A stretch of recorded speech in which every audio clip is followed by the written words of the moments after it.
The plight of the Palestinians is one of the biggest issues for the left. The myth that Hamas and the Palestinians dream of a peaceful solution is peddled constantly to all of us. And the left are always taken to the streets of European capital cities to fight for the rights of these people. Which is interesting, because if they really want to fight for the rights of genuinely innocent people who are being oppressed, they should be supporting Baluchistan like me. The Baluch people have been displaced, killed and overlooked for decades. The left would rather spend their time defending savagery against the only democracy in the Middle East.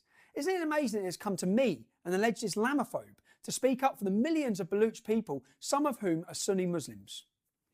During the days of the empire, Baluchistan was divided into Iran, Afghanistan and Eastern Baluchistan. But after the partition of India, Eastern Baluchistan was then annexed into Pakistan. Other Baluch regions were then merged into provinces like Punjab by the Pakistani government, which divided the Baluch people and displaced them from their historic homeland. 50% of Baluch now live in Baluchistan and 40% live in Sindh. Baluchistan makes up 44% of the total landmass of Pakistan. It's also used for its strategic location with its coastline connecting Central Asia and the Middle East. This, combined with the fact that Baluchistan is rich in gas, coal and gold, it's easy to see why Pakistan continues to ignore and exploit the native people of that land. But it doesn't matter how resource-rich Baluchistan is, Pakistan has zero intention of allowing the Baluchi people to benefit from the wealth that they produce. That's why there's been 5 major military conflicts between Pakistan and Baluchistan since 1947. With the most recent occurring after the assassination of the Baluch nationalist leader Nawab Bukti in 2006. Bukti was killed along with 37 tribals during a military operation. This is what happens when anyone tries to stand up to the Pakistani government. And the West seems silent about it, complete silence. It's a struggle that has existed since the birth of Pakistan. And Bukti spent many years behind bars because of his activism. And with this kind of brutality, these people have endured over years and years. It's not surprised that he dedicated his life to protecting his own people. If you search the internet for what happened on the 17th of March 2005, you won't find much at all. The media aren't interested in real, genuine struggles. What they didn't seem to want you to know was that the Pakistani army attacked Dera Bukti town in Balochistan in an attempt to kill Nawab Bukti. They used mortars, rocket shells and helicopters to take him out. And as a result, they killed 72 civilians, innocent civilians. The Baluch Republican Party has reported that 33 of those were Hindu and over 100 other people were severely injured. We have the names of those people who died that day and who were killed. This is a war crime. It's a war crime against innocent people. How is it that an atrocity like this is so easily and willingly ignored by the United Nations? And the international press, where have they been on this issue? How many people actually watching this have actually heard anything of the struggle of the Baluch people? Why is it the Pakistan army is allowed to kill people within its own borders with impunity? And why aren't we talking about this when the media is constantly complaining about Jewish people defending themselves against Palestinian terrorists? Not much has changed in 12 years since these attacks. Bukti is now dead and Pakistan continues to take advantage of the Baluch people. The education system in Baluchistan is failing miserably. An education emergency was imposed by the provincial government. But despite that, local media is reporting that 963 schools in the province aren't even functional yet. They keep promising to build schools and keep promising all these things and never come through with them. 44% of children between the ages of 5 and 16 still aren't attending school. And for girls, the situation is far, far worse, particularly in the rural areas. And then there's the lack of development.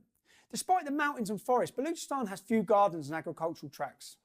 Most of the province is completely barren, and the fear of yet another drought is leaving the Baluch people uncertain whether they'll even have access to water soon.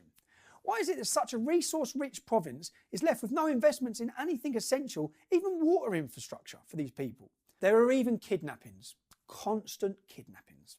In 2016, the family of a Pakistani activist who was attempting to highlight the problem of people going missing in Baluchistan claimed he was abducted by Pakistani security agencies. Abdul Baluch has been missing since July 2016.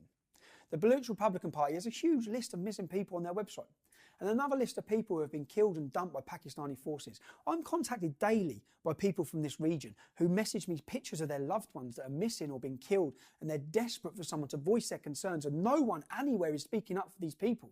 This is so widespread, it's unbelievable. This is happening every day, not by rogue extremist groups. This is by the Pakistani military who our government work with. In 2014, the families of missing people of Baluchistan completed a 2,000-kilometre march in protest. The March of 20 started their march in October 2013 from the capital, Quetta. One of the marchers was 72 years old. This is how far they will go to raise awareness for their abducted family members, but the international community still does not care. Human Rights Watch believes that of the people abducted, 300 have been killed and dumped between 2011 and 2014. But I get messages every day, far more messages than this. We know it's much, much more than this in most recent years. Now, this is a story I've cared about for many years. I've been in touch with people from that region, from Balochistan, for years, and it continues to amaze me how little is done to help them.